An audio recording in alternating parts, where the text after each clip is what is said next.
Hey folks, welcome to Explain America. I'm your host, Carmine Sabia, and we got a great story, or, well, maybe not great, but interesting story coming out of Pennsylvania for you tonight. But first, before we get started, please, if you find anything in this video useful, if you enjoy it, if you're entertained, informed, please make sure you hit the like button, you hit the share button, and you leave us a comment and let us know what you think. Also, please make sure if you're on a platform where you can subscribe, you do so, and make sure to check us out at Explain America on Facebook and come chat with me and some other like-minded patriots in the Explain America Lounge.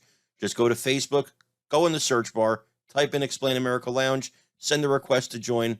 We'll let you in and have a nice chat with you. Folks, last night, John Fetterman, who is the Democrat candidate for the Senate, he is running to replace the retiring Senator Pat Toomey, along with Dr. Oz, gave perhaps what is objectively the worst performance in American debate history, at least in the world of politics. There may be some kids debating in 8th grade who did worse, but this was abysmal. Objectively, not even me as a conservative saying this, objectively abysmal.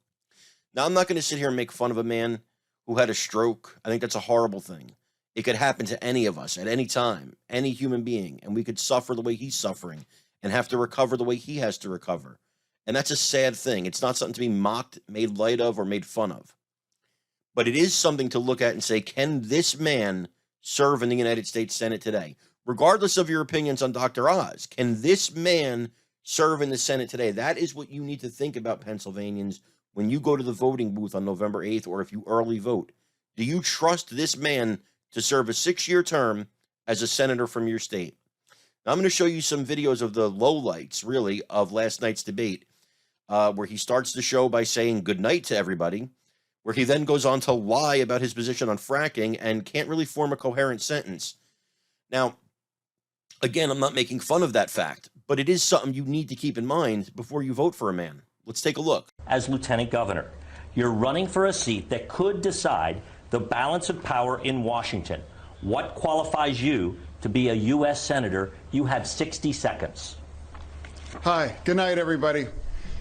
I'm running to serve Pennsylvania. He's running to use Pennsylvania.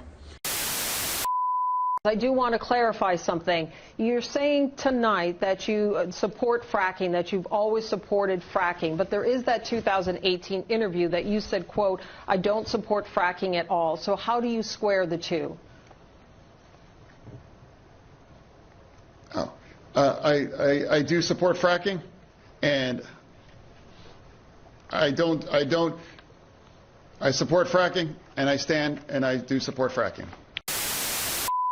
I don't support fracking at all, and I never have. Yeah, I called for a moratorium on fracking. There's no such thing as a green fracker. I'm not pro-fracking. 2016 fracking moratorium pledge that Fetterman signed for an environmental watchdog group, as well as a 2016 tweet he sent while running for U.S. Senate. I don't support fracking. I think it's something that has to eventually go away, and I would like to see it, transition out. Hey, folks, a sad situation there. I think, again, the Republicans are in a good position to win the Senate here on November 8th, and you got to make sure you vote Republican on November 8th.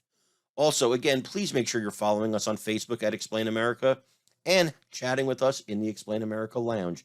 Please make sure you like, you comment, and you share in this video. We love to read your guys' comments. It's so important to us. Also, if you're on a platform where you can subscribe, please do that.